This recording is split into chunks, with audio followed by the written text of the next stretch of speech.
Welcome to the Jobs and Business Development Committee for Wednesday, December 14th, 2011. I'm Councilmember Eric Garcetti, and we're not expecting Mr. Parks. Mr. Labange could come, but I think we have a relatively straightforward and short agenda. So let's go ahead and take up the first item.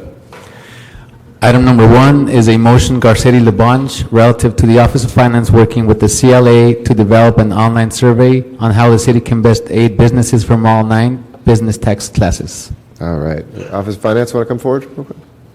That's right.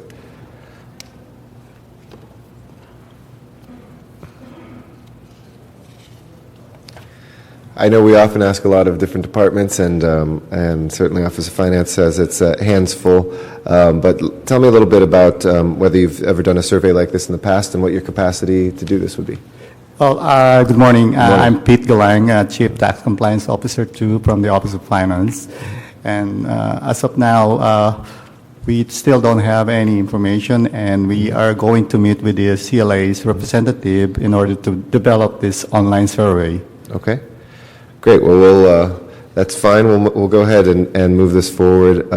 We're looking at kind of what sort of feedback from businesses can help best create jobs. So the angle that we want to look at is specifically, maybe 1,000 businesses in the city of Los Angeles, some of the things that we're doing right, some of the things we're doing wrong. Some of that may have to do with the Office of Finance, and some of it may be outside the Office of Finance. It just seems the most efficient way, since you have the database, obviously, of those that are paying the city's gross receipts tax. So don't worry about having to have specialization outside of that. We just think that that's maybe the most appropriate place to develop this sort of online survey about how the city can best aid businesses in job creation. So we'll work closely with you. And any questions you have for me about it? No, we will consult the chairs, committee chairs, if we have some questions regarding this online survey. Super. All right. We'll go ahead and move forward the motion. Thank you. Thank you. Next item.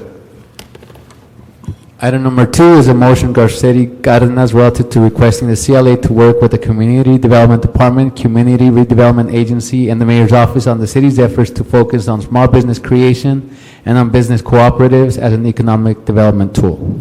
Excellent. And I see some reps out there who are doing great work on exactly that. Again, this was a motion that Councilmember Cardenas put forward on the importance of focusing on small business creation. We have 2 out of 3 new jobs, and more than half of Americans work at or own a small business. As we looked at the LABSCS, got to figure out an acronym that rolls off the tongue better. Request for proposals to begin implementation of these new small business centers that will provide support services to target business populations. Hello, Mr. Labange. Do you agree with me on number 1? We should move the motion forward? Yes. All right, then good. Then that one is now a majority opinion. We're on number 2. Should be a quick meeting this morning. Yes. But looking at these, at the business centers that will support businesses, and specifically business populations that include pre-startups, startups, and operating businesses. We know that these are ramping up and expect to be fully operational, but we wanted to also add one recommendation, is to amend and approve the motion to include the Port of Los Angeles. We report back on business incubators as well. But we've looked at, at a number of different cooperatives and incubators, and I have to just say anecdotally, in the last 3 or 4 months, I've had 2 different exciting incubators come forward and just talk to me. One in Hollywood, I think in Mr. Labange's district on Highland, there's a entertainment industry incubator that's looking at helping small businesses begin to come up. And then in Venice, and many of us read the article this past weekend on Silicon Beach, as we have new kind of real presence in the technology industry of a lot of .coms and other new tech companies that are starting here. I just came back from Silicon Valley in San Francisco and met with many of those entrepreneurs, and Mr. Labange, they make me even feel old, in their 20s and early 30s. How does that make me feel, Eric? Reborn, how's that? Who are doing incredible work, and looking at some of the work of San Francisco, for instance, helped look at properties and ways of helping locate. I met with one guy who's a landlord who actually owns some property down here too, that's had something called it's called the Magic Building, because three $3 billion plus companies have come out of this one building, and it's a place where there's like in Silicon Valley where they have anywhere from 20 to 40 different companies at a time, essentially people in shared workspaces but very low costs, and this helps people be there together, get to know one another. The social capital kind of flows as well as the potential, and maybe 50% of them fail, 30% of them limp along, and 20% of the next big thing, but LA is still kind of waiting for that as well. So one of the things I'd ask both you gentlemen, when we look at trying to do this, there's no magic formula of obviously finding the next big thing. But what's the experience that different departments have had kind of with business cooperatives and trying to incubate? What are the lessons we've learned so far, and what should we be looking at as we prepare this? I don't know. Aaron, if you want to start, or yeah. Go ahead. Robert Sines, Assistant General Manager, CDD. Probably our biggest example within the city is the Clean Tech initiative. Currently, there's a $3 million slated to go into the initiative that will be really for a large land development, the building, and the co-op. But it's currently running right now. And the Clean Tech Incubator, there's 4 companies that are currently being housed, about 16 new jobs that have been established. But I think in terms of the leadership that it's taken to actually bring this through, Sean Arian, who's a consultant with the port, and had actually really been one of the leading forces of this, is bringing the folks together. It's with really the universities, the cities, the leaders in the clean tech technology really coming together to plan how to do this. It's not about a individual actually doing a project, but it's really about bringing the communities of interest. We've also had experience on the workforce side in the biotech, not necessarily on the product development, but on the training. We've invested quite a bit with the Biotech Council in various training programs to get entry-level folks into the field who otherwise wouldn't have access to the field, where in past they would actually bring folks in from out of the country or out of the state to actually fill positions. And we've been trying to incubate that local workforce to get into that clean tech, into the biotech field. Those has been our 2 major experiments.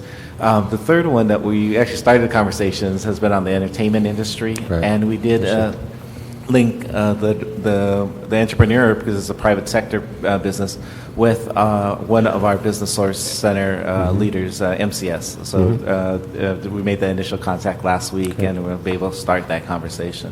But I think following the model is really trying to get the whole community of interest together around the table and plan from there.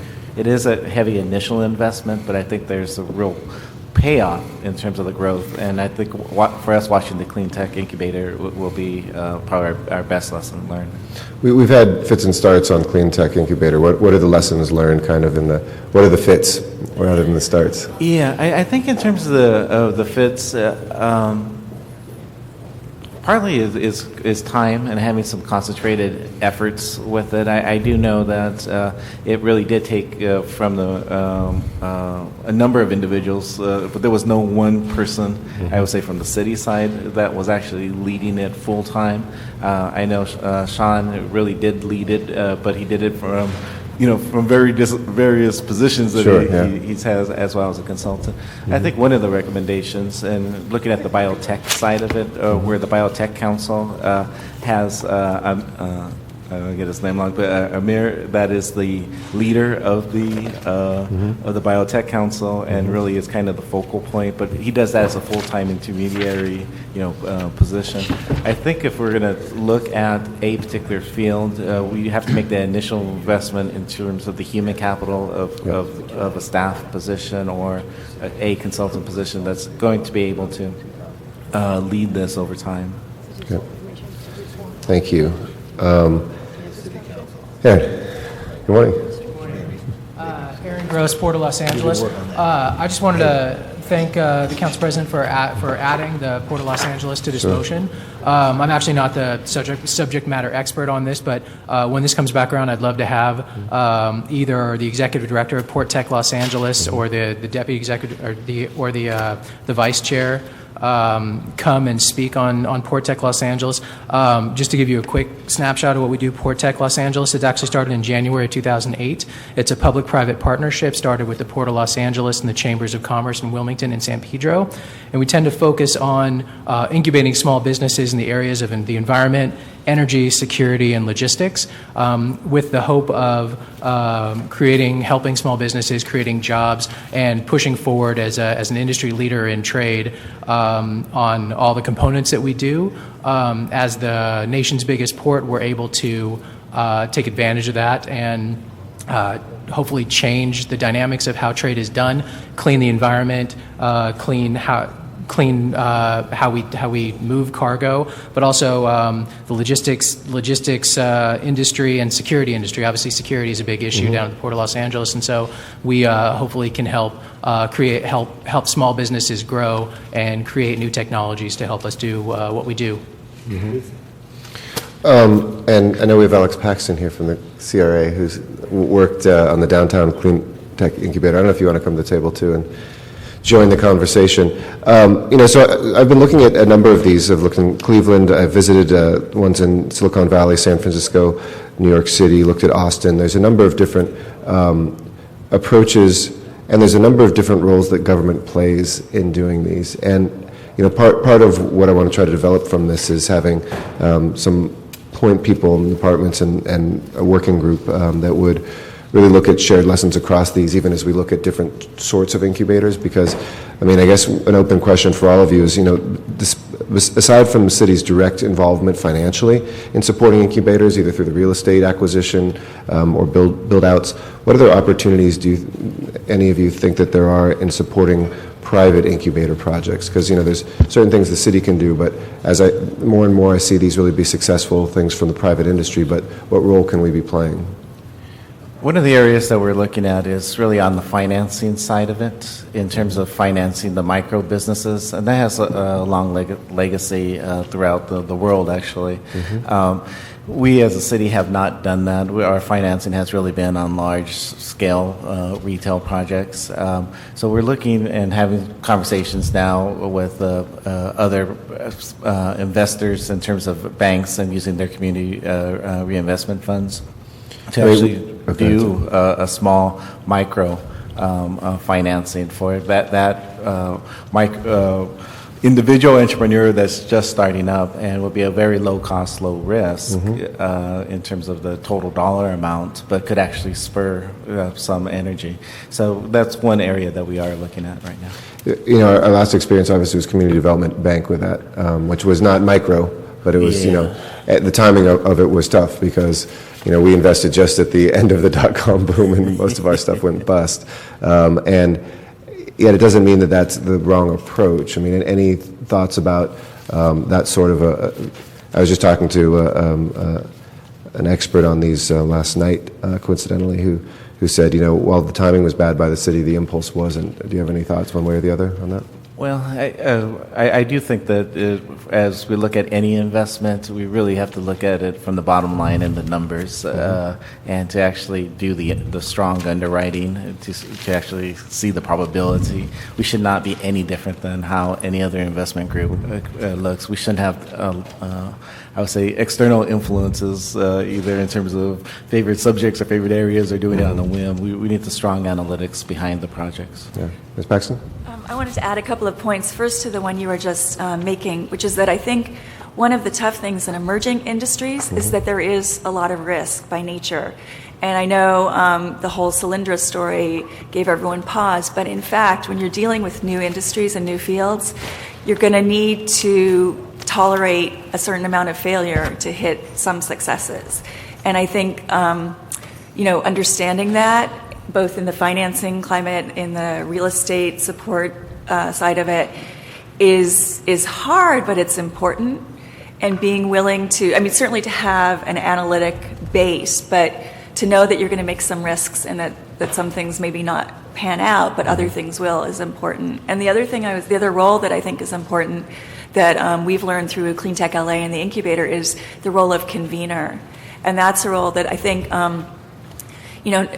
these industry sectors shouldn't necessarily be public sector led, but the public sector can really support the gathering together of the diverse resources and individuals and corporations, things like that, that have to do with an industry. So, including the supply side of an industry, and really understanding what that is, understanding the components, and then bringing people together, I think, is a very valuable role that the city could play.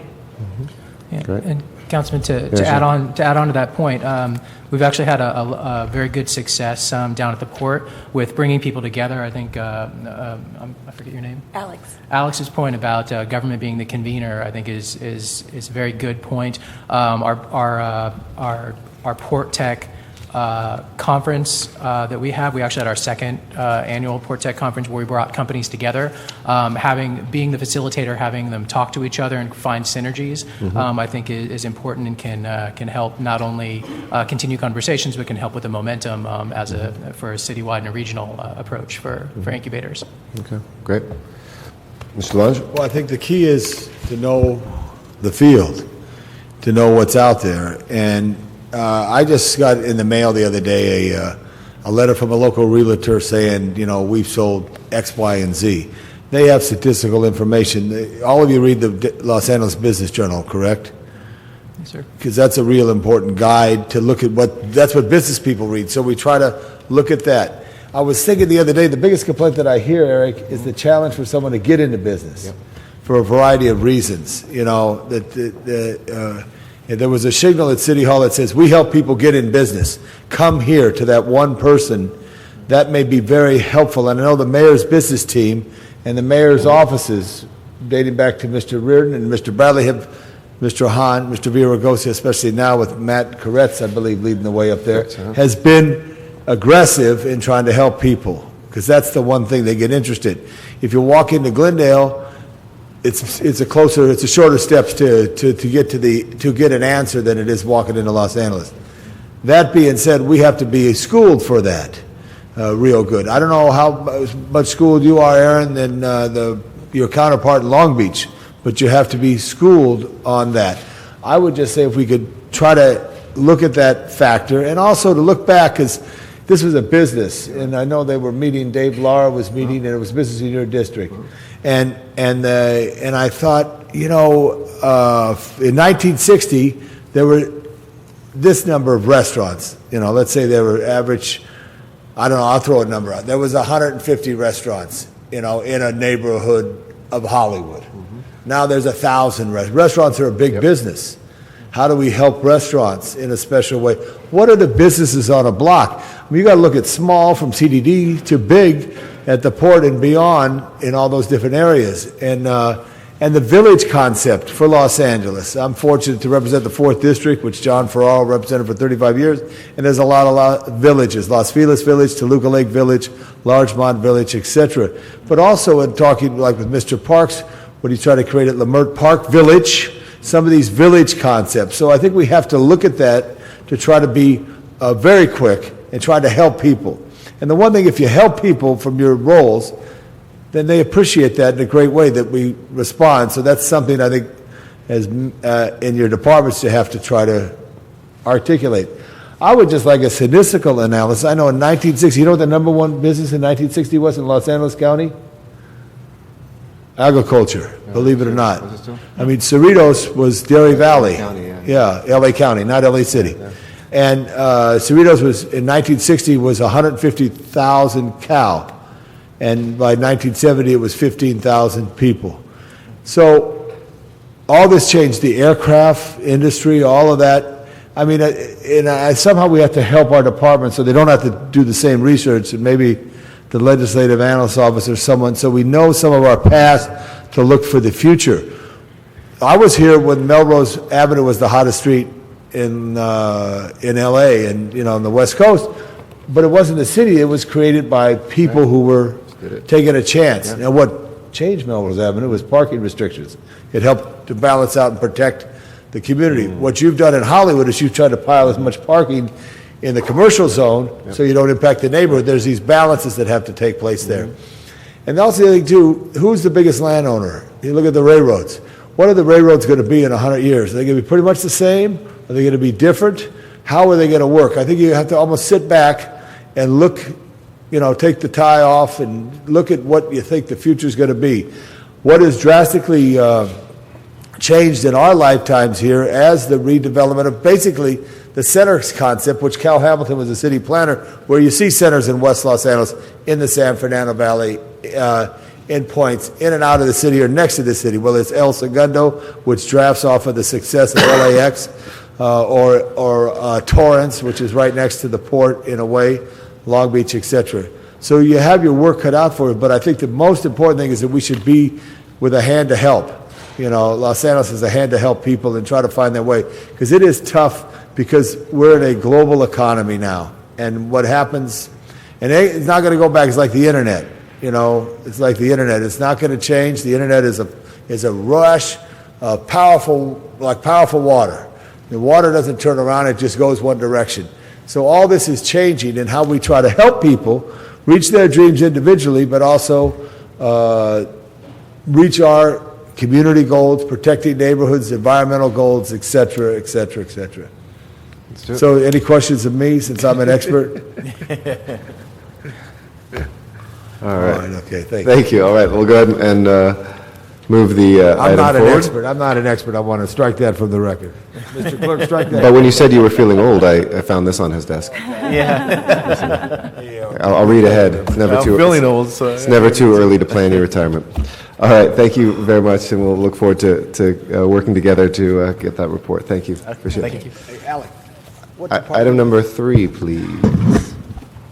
Item number 3 is a motion, Garcetti Labange, relative to the feasibility of partnering with the Port of LA, LAWA, and LA Inc. to open comprehensive resource centers to promote trade, development, investment, and tourism in regions around the world that would enhance business and job development in the city. Great. Let's ask the Mayor's Office, Port, LAWA, and LA Inc. to come forward. Thank you. Good morning. Good morning. How you feeling?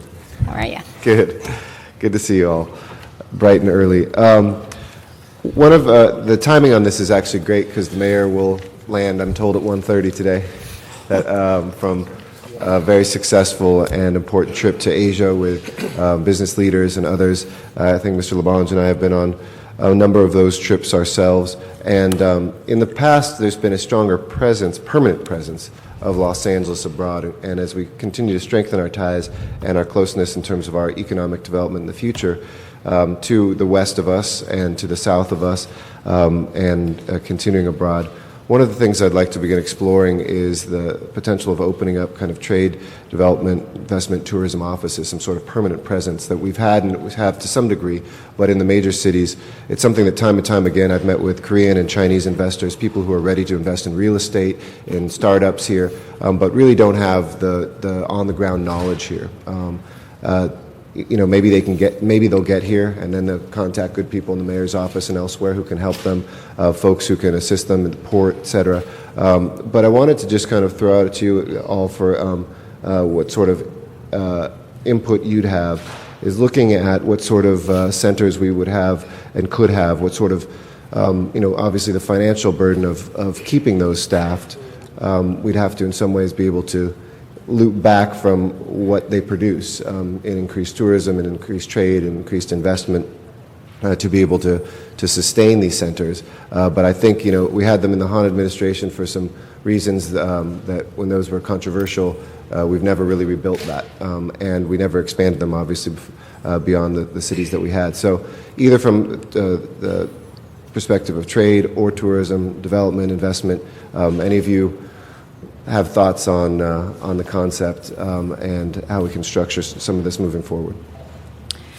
Well, Tracy? in the mayor's office, Tracy Gray, senior advisor to the mayor, we've been working on initiatives to increase exports, and that's what we've been focusing, along with FDI, foreign direct investment. And we've been partnering with the Harbor, LAWA, LA Inc., and a broad range of export service providers here in Los Angeles for about a year, working with Brookings and the Rockefeller Foundation.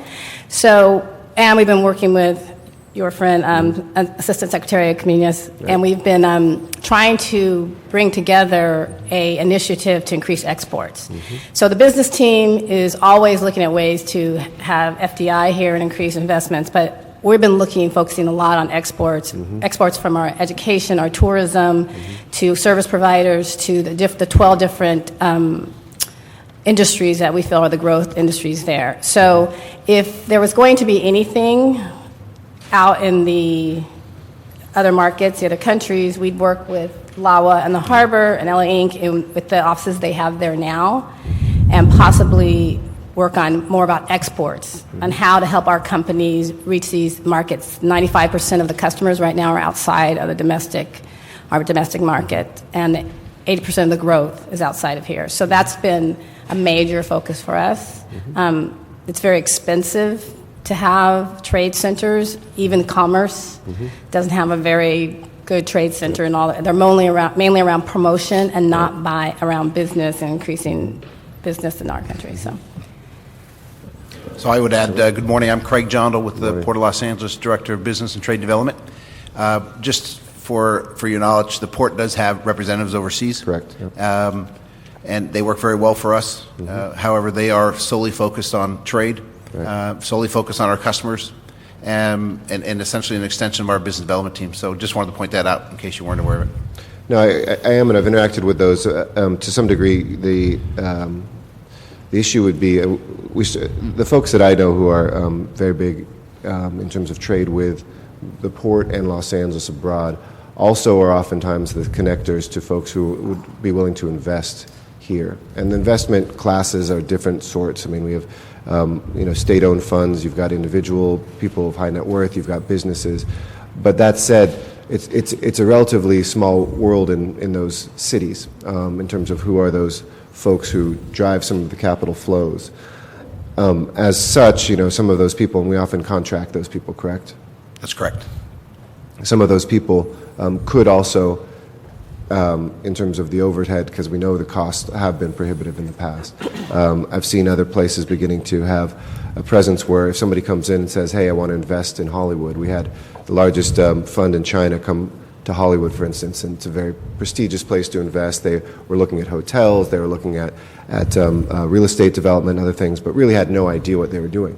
I mean, they're here and kind of, it was a nice tour, they'd like to bring something back, but they've never invested in the United States before, let alone Los Angeles. They're used to, they meet with a government official, they say, okay, it's going to be done, and we take care of the rest. We have a slightly different system with EIRs and community meetings and all sorts of things that are part of our democracy here, but having those interpreters and having people who can help that happen, even with other democracies like Korea. I meet with Korean American entrepreneurs all the time who are trying to get that investment from Korea, and they say, time and time again, there's just nobody to kind of assist them there. They're there kind of trying to explain the system, but if there's somebody from the city of LA, they're very closely tied to the same people who are doing a lot of the trade, oftentimes as well. So the kernel of the idea behind this is, and it's great what the mayor's office is doing on exports, this is kind of the drawing in of that capital.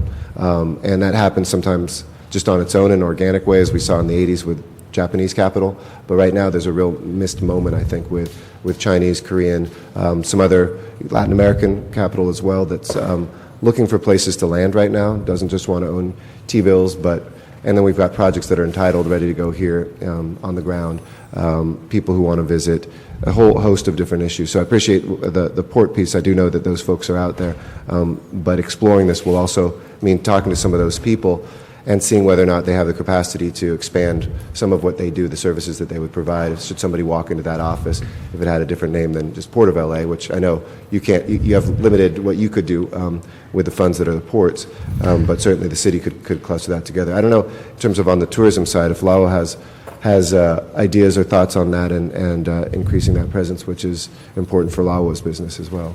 Yeah, Mark Adams, Los Angeles World Airports. The councilmen are probably aware we've got a contract with LA Inc. that supports our international marketing efforts. They're effectively our marketing arm. They're limited to by the contract terms, they're limited to what they can do in terms of international aviation marketing. So it's focused to the aviation sector and trying to develop new air service between here and there and make better use of the existing air service, both cargo and passenger service. And what are your numbers like this year versus the last couple?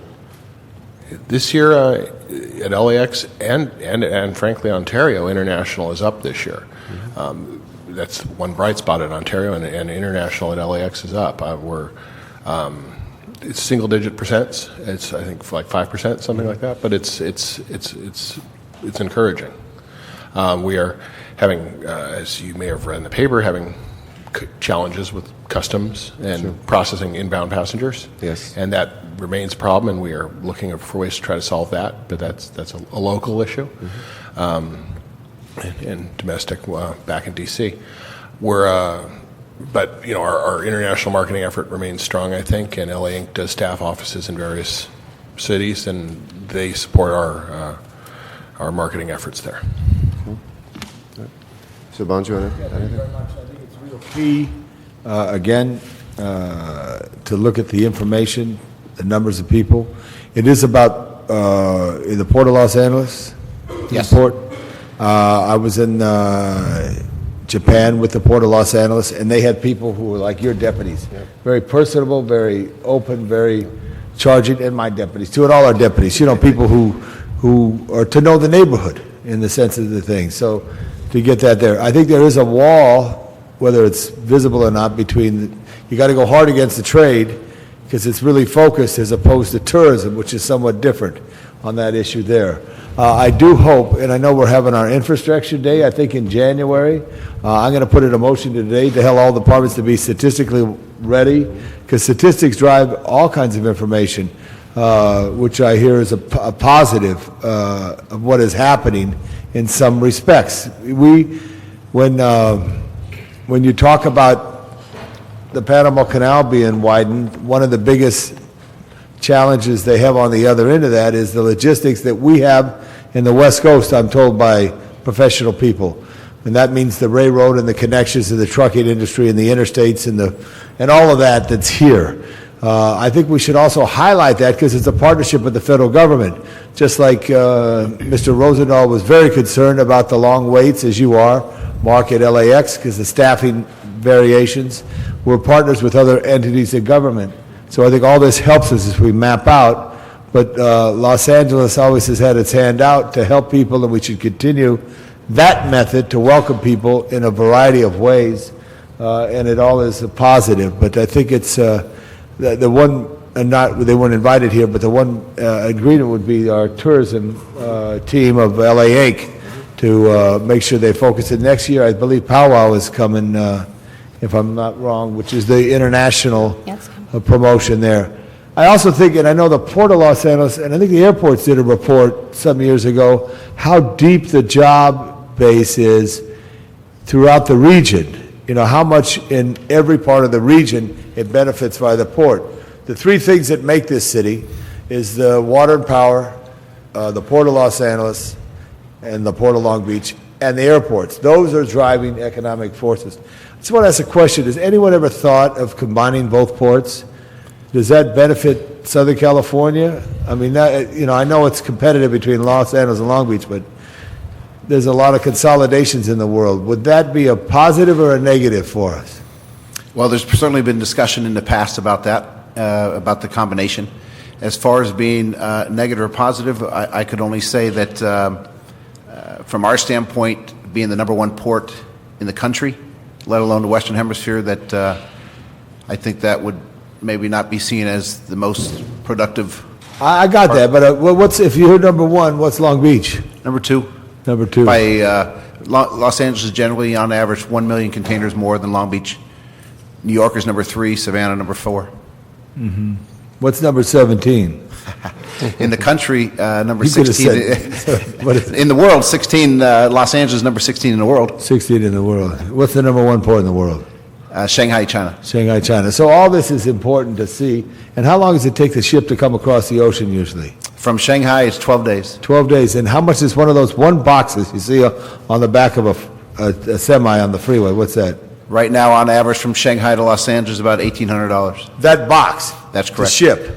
From Shanghai to Los Angeles. What's the physical box cost? You To think? build? Yeah.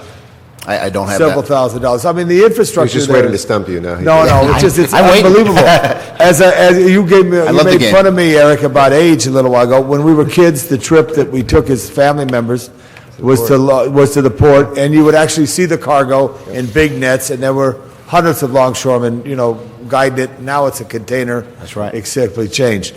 That being said, the mayor's office is key. As I said earlier, the door, you're the face. They don't call. They eventually get to the council office, but they absolutely know, everybody knows what a mayor is. And so that's the guiding post. So I know our mayor's committed to that, and I know the work is important. So thank you all. But statistics, and as Chair of Trade and Transportation, we're going to have you come in and break down some of your goals and objectives, both for infrastructure and for concepts like this. Thank you, Eric. Thank you very much, Mr. Labange. And I think, in conclusion, we have this is new ground. It's not cheap ground, and there's been some precedent, but the idea of putting some of this together, I'll leave in the CLA's hands to begin working with you all and to see, even what models are out there, what sort of cost this could be, what sort of places would be the main hubs. But we've seen, some others that have worked well. Latin America, certainly Miami's presence is a good model that we've seen, and some other places. So we'll direct the CLA to start working on a report to help craft this. We'll work closely with the mayor's office on it as well. Okay? Thank you. Guys. Appreciate it. And we have comments on this, item number 3. Mr. Sachs, if you'd like to come forward. And you can make your general public comments at the same time, too, if you'd like.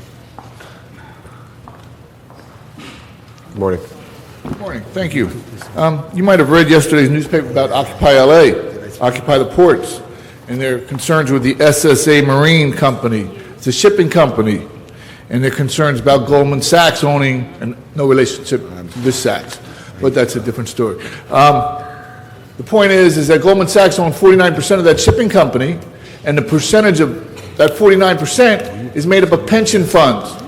So when you move forward with plans to expand the port that will benefit these companies, you're in essence maintaining the pension funds that are used to buy into these companies.